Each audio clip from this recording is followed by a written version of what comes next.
جی ماشاء اللہ۔ اگلا سوال شامل کرتے ہیں۔ پنڈی بھٹیا سے ابو بکر ظفر پوچھتے ہیں کہ ہم جوائنٹ فیملی میں رہتے ہیں، ایسے میں کیا چاچی اور تائی کو مجھ سے پردہ کرنا چاہیے؟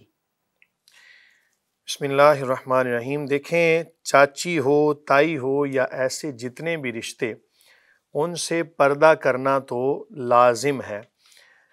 یعنی چاچی تائی جو ہے ان کو پردہ کرنا اس سے لازم ہے بہرحال۔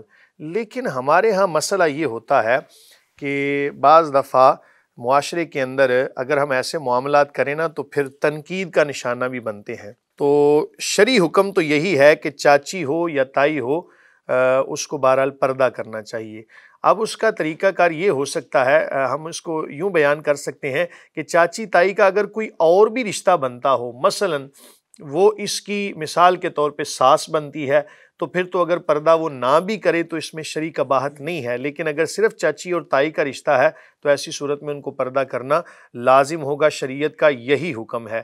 اور اگر پھر بھی جوائنٹ فیملی ہے، کوئی معاملات ایسے ہیں، تو ایسی صورتحال کے اندر کم از کم اس مرد کو چاہیے کہ اپنی نگاہیں نیچی رکھے، اور وہ جو اس کی چاچی اور تائی ہیں اگر کوشش کیا کریں کہ کم از کم اتنا پردہ ضرور اس سے رکھیں کہ جو عام حالات میں بھی پردہ ہوتا ہے، مثلا چہرہ اگر ظاہر کرتی ہیں تب بھی اپنی نگاہوں کو نیچا رکھیں، اور اس مرد کو بھی حکم ہے کہ نگاہوں کو نیچا رکھیں۔ ہم نے سنا چہرے کا پردہ نہیں ہوتا، چاچی کے چہرے کو اگر کسی نے دیکھا؟ دیکھیں، اگر تو فی زمانہ صورتحال دیکھیں تو ایسی صورتحال کے اندر تو ہاتھوں کا بھی چھپانا اب لازم ہو چکا ہے۔ اگر ہاں، حالات صورتحال کو ایسے ہیں، دیکھا جائے نا، عرف کا، فتنے کا ہاں، خطرہ۔ فتنے کا، جہاں پر فتنے کا خدشہ ہو وہاں پر ہاتھوں کا چھپانا بھی لازم ہے۔